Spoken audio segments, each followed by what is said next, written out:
So yesterday, 7th of November 2023, was the coroner inquest hearing where Wunmi, Mohbad's wife, was called to testify. When she was asked about her relationship with her father-in-law, she said that they had a very good relationship coming up. They were very close to the point that they ate from the same plate, they could gist for long, and he said they were very, very close. That Mohbad's father even had to pray for her to conceive Liam. And then explaining how close they were in the relationship, she went further to say that when they were really, really close, then that Mohbad's father used to bring his girlfriend to their house to sleep over. I'm not talking about the stepmother in the house, so another woman. That Mohbad's father used to bring his girlfriend to their matrimonial home to sleep over, and they would give him one room, and she didn't even raise an eyebrow since they were close and it was his son's house. That the things started getting sour between them when she was pregnant with Liam, when she gave birth to Liam rather, and Mohbad's father requested for the placenta, which she herself Mohbad himself refused, that they will not hand over the placenta to his father. And then the Mohbad's father started picking against her, thinking that she was the one that convinced Mohbad not to hand over the placenta to them. Then explaining further, she also said that Mohbad's father started hating her when there was a day that Mohbad's father came to their house unannounced. She didn't tell them that he was actually coming, as usual, with his girlfriend. And that very day, that fateful day, it happened that Mohbad's mother was also in their house. She paid them a visit. And then when Mohbad's father arrived with his girlfriend as usual, he met Mohbad's mother there, which Mohbad's mother flared up like, how would you guys be allowing this man to bring in a woman to your matrimonial home? So Mohbad's father himself got angry and felt like Wunmi set him up, that it was Wunmi that called Mohbad's mother there, and the whole thing that happened, that Mohbad's mother had to evacuate from the room they gave her to stay to downstairs, while Mohbad's father and the girlfriend stayed in the room that was initially given to Mohbad's mom. Then from there, the man started disliking her, thinking that she was the one that set her up. Then when she was asked about why did she not call Mohbad's father when Mohbad died, she said that because they were not in good terms. So she couldn't call the man, that she had to call Mohbad's cousins in Aja and one of the auntie. She also said that when they were burying Mo, that she heard about it on social media. She didn't even know that they've gone ahead to bury Mo. So when she heard, she quickly carried her, dressed up and started going to the site. That was when she knew that it was his land at Ikorodu that they were trying to bury Mo. She quickly dressed up. About leaving, her auntie and the mom called her that there's something called clothes of protection. I don't know, Yoruba people, you guys should tell us, that they gave her a white clothes which she cut from and threw for Mohbad. That is the clothes she threw, that is called cloth of protection. That the Mohbad's father is now trying to change the narrative, that the remaining part from that cloth that she cut from is what she uses to cover herself at night. So when she was also asked about what transpired between Mo and Naira Marley, the Malian's record, she said that Mo suffered a lot of abuse and bully from the hands of Naira, especially when Mo opted to leave the record label. He said that Mo will always complain that the Malian record were not promoting his work. They were promoting other artists and they were not promoting his own work. So that made him, that was the major reason why he wanted out of the label. And when he wanted out, they started threatening him, they started bullying him, they started harassing him, they made him live in constant fear. He said they left the Malian record without a dime.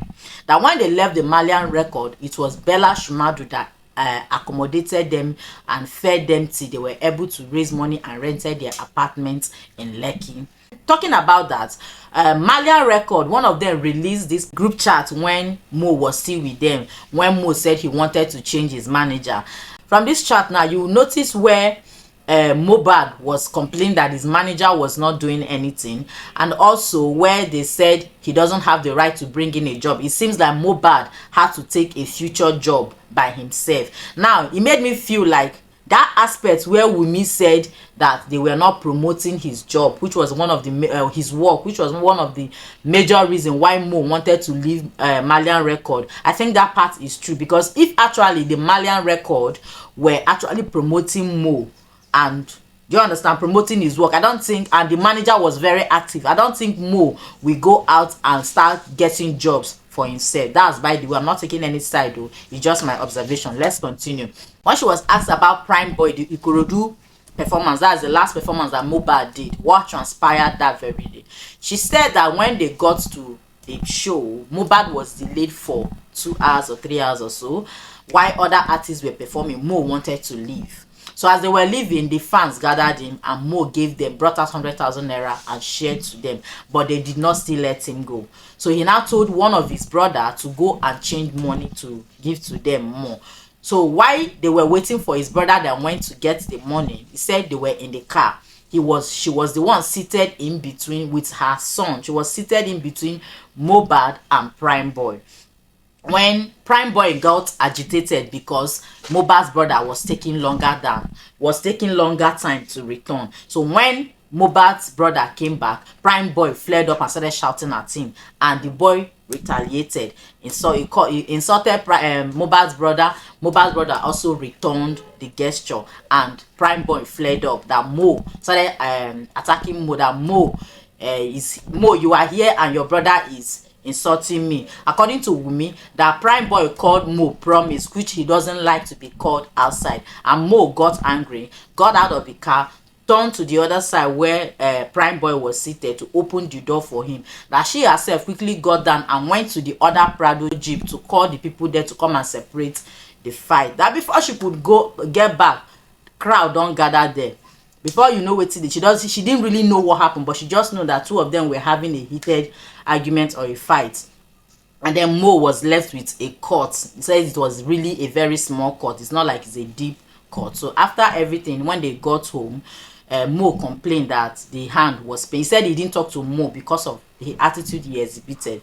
Mo apologized and was showing him the hand that was hurting him. She said she applied mentholator rub around that bruise because it wasn't really a deep cut. He said as at that time that Mo's nurse was not available, so spending Mo's friend offered to get in his own nurse. So he said that as the nurse was administering injection to Mo started feeling uncomfortable, started showing up and all of that. So she screamed and called her for help, and people offered to help them and take them to the hospital. So while they were in the hospital, the driver and his brother that was in front, it was Mo and Mo and the cameraman that was seated at the back, that the driver stretched out his hand and touched Mo and found out that Mo's hand was very cold, and he said that Mo's hand was very cold. So they were stopped in traffic, so they had to come down to take a bike. Mo and the camera guy used one bike to the first hospital, where they attended to Mo for like 15 minutes. The name of the hospital was withheld, she did not mention. Then they took her from there. After 15 minutes of staying there, they took them to the second hospital. It was in that second hospital that they declared that Mo was BID. You understand? So that's basically what she had to say on the coroner inquest, and this inquest has been adjourned till 15th of November. So you guys, let me know what you think. Do you think there's any discrepancy in Wunmi's story? Let me know what you observed. Let me know what you think does not add up in this story. I'm not siding anybody, but at the same time, I just feel like that aspect of not promoting his job, I think is kind of true. But then let me know what you guys think about Wunmi's story.